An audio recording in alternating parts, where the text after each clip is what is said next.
বাসায় মাংস না থাকলে ঠিক এভাবে করে আমি মাংস রান্না করি। বাসায় মাংস নাই তারপরও মাংস রান্না করি। কথাটা অদ্ভুত লাগলো না? হ্যাঁ, এই কথাটা অদ্ভুত লাগলো, এটাই সত্যি যে বাসায় মাংস না থাকলেও আমি এভাবে করে মাংস রান্না করি। পরিবারে কেউ বুঝতেই পারে না যে আসলে আমি এটা কী রান্না করেছি, এবং খেতে যে এত মজা হয়। আর আয়োজন দেখে তো মনে হচ্ছে একদম পুরো গরু মাংস অথবা খাসি মাংস রান্না করতেছি, তাই না? তো এখানে আমি হচ্ছে ছোট ছোট পিস করে কিছু আলু কেটে নিচ্ছি, তারপরে পেঁয়াজ রসুন আদা থেকে শুরু করে যা যা লাগে সমস্ত মশলা রেডি করে নিচ্ছি, যে আজকে স্পেশাল হচ্ছে মাংস রান্না হবে, যদিও বাসায় মাংস নেই। তো আমি প্রায় এভাবে করে রান্না করি। আর এখানে হচ্ছে আমি আদা রসুন সব একসাথে করে পেস্ট করে নিলাম। নেওয়ার পরে এখন মশলাগুলো সব আমি একে একে এক জায়গায় করে নিব।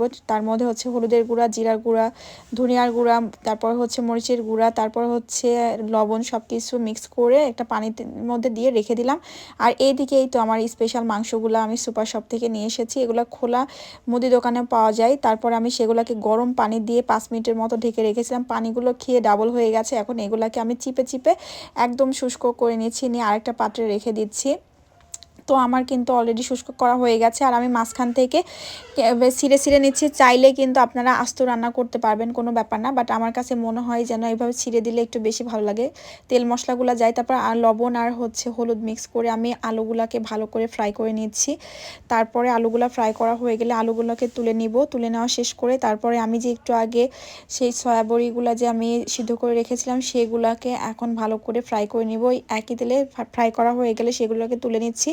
ওই সেম কড়াইতে আবারও কিছুটা তেল দিয়ে দিব। এখন দিয়ে আমি হচ্ছে পেঁয়াজ দিয়ে দিলাম কিছু কুচি করে, তার মধ্যে গোটা গরম মশলা দিয়ে দিচ্ছি, তারপরে আদা রসুন বাটা দিয়ে দিলাম, দিয়ে ভালো করে নেড়েচেড়ে নিব যাতে কাঁচা গন্ধটা দূর হয়ে যায়।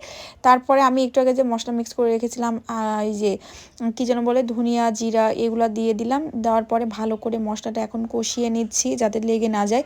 তারপরে মশলা কষানো হয়ে গেলে আমি সমস্ত একটু আগে যে ভেজে রাখলাম সেগুলো দিয়ে দিলাম, সয়াবড়ি আর হচ্ছে আলু। তো এখন ভালো করে নেড়ে চেড়ে নেওয়ার পালা। ভালো করে নেড়ে চেড়ে নেওয়া হয়ে গেলে আমি এটাকে ঢেকে দিব। ঢেকে বেশ কয়েকবার কিন্তু এভাবে করে ঢেকে দিব আর এভাবে করে নাড়াচাড়া করব। তবে মাংস রান্না করতে একটু বেশি সময় লাগে, বাট আমাদের সয়াবড়ি অলরেডি সিদ্ধ করা আছে। আলুটা সিদ্ধ হয়ে গেলেই কিন্তু আমরা ঝোলের পানি দিয়ে দেবো, বেশিক্ষণ ওয়েট করতে হবে না। তো আমি জাস্ট 10 মিনিটের মতো কষিয়ে নিয়েছি। নেওয়ার পরে আমি এখন ঝোলের পানিটা দিয়ে দিলাম। লাস্ট পর্যায়ে হচ্ছে ঝোলের পানিটা শুকিয়ে আসলে একটু গরম মশলার গুঁড়া আর একটু ভাজা জিরার গুঁড়া দিয়ে দিচ্ছি। দিয়ে এখন ভালো করে নেড়ে নিব, নিয়ে আর 2-4 মিনিট চুলার উপর রাখবো। রাখা হয়ে গেলে দেন আমাদের হচ্ছে কিন্তু সয়াবড়িটা রেডি। একদম মাংস রান্না গরম গরম ভাতের সাথে, ভাইরে ভাই এত মজা লাগে, মনেই হয় না যে এটা মাংস না। তার উপরে হচ্ছে যদি থাকে লুচি পরোটা এগুলো দিয়েও খাওয়া যাবে। আর রান্নাটা যে কতটা ইয়ামি হয়েছে আপনারা দেখেই বুঝতে পেরেছেন। তো আমি কিন্তু এখন আর ওয়েট করতে পারছি না, এখন জাস্ট আমার খাওয়ার পালা। তো ভালো লাগলে রেসিপি অবশ্যই শেয়ার দিয়ে রাখবেন আর ফলো দিবেন পেজটাতে। আজকে এই পর্যন্তই, আল্লাহ হাফিজ।